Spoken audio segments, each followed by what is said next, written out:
السلام علیکم جی، میرا نام محمد وحید، آپ نیوز دیکھ رہے ہیں PSD، پلیز اس کو سبسکرائب کریں۔ اچھا، آج میری ایک بہت قیمتی اور ایک تھوڑی سی جذباتی ویڈیو ہے۔ یہ جو انڈیا ہے آپریشن سندور کی بار بار دھمکیاں لگاتا ہے، کہتا ہے گھر میں گھس کے ماریں گے، ملا کی دوڑ مسجد تک۔ تم نے ایک دفعہ ہمارے اوپر فضائی حملہ کیا تھا 10 مئی کو، تو ہم نے کیسی تباہی کی۔ یہ جو تمہارے رفیل تھے ان کو کچرے کا ڈھیر بنا دیا تھا۔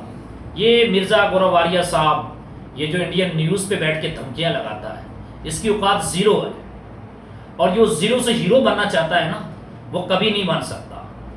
آپ آپریشن سندور کہتے ہو ہم دوبارہ کریں گے، ذرا تھوڑا سا گھس کر دیکھیں، ہم زخمی بھیڑیے کی طرح آپ لوگوں کا انتظار کر رہے ہیں۔ آپ تھوڑا سا کھسکیں، ایسا ماریں گے نا پہلے سے زیادہ۔ ابھی ایک پاکستان نہیں، 2 پاکستان ہیں۔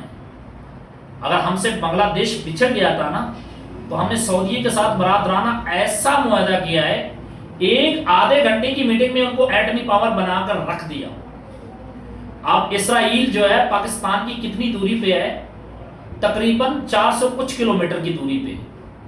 سعودیہ پاکستان ہی ہے، یہ نیکسٹ پاکستان ہے، اور ہماری جان ہے وہاں مکہ مکرمہ، ہمارے لیے بہت مقدس جگہ ہے۔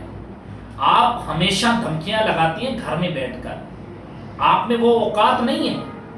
آپ وہ قوم ہے جنہوں نے ساری زندگی مسلمانوں کی غلامیاں کی، ذرا تھوڑی سی شہرت کیا ملی، اپنی اوقات پہ آ گئے ہو۔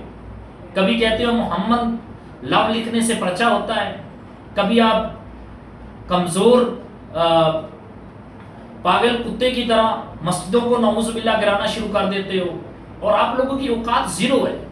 بزدل جو ہے، وہ جو بزدل انسان ہوتا ہے نا، وہ ہمیشہ کسی کی مذہبی رسومات پر حملہ کرتا ہے، خاندانی بندہ مقابلہ کرتا ہے۔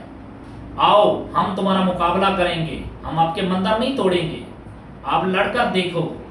آپ کا بارڈر پہ کیا حشر ہوا تھا، وہی ڈیفنس سسٹم S-400۔ آپ کہہ رہے تھے کہ S-400 جو ہے، اس میں اس کے ریڈار سے کوئی بچ کے نہیں نکلتا۔ آپ نے جھوٹ بولا کہ ہمارا سلامت ہے، بعد میں اسی بندے کو آپ ایوارڈ دے رہے ہیں جو وہاں پہ مارا گیا تھا۔ آپ کا آپریشن سندور اس دفعہ تندور بنائیں گے۔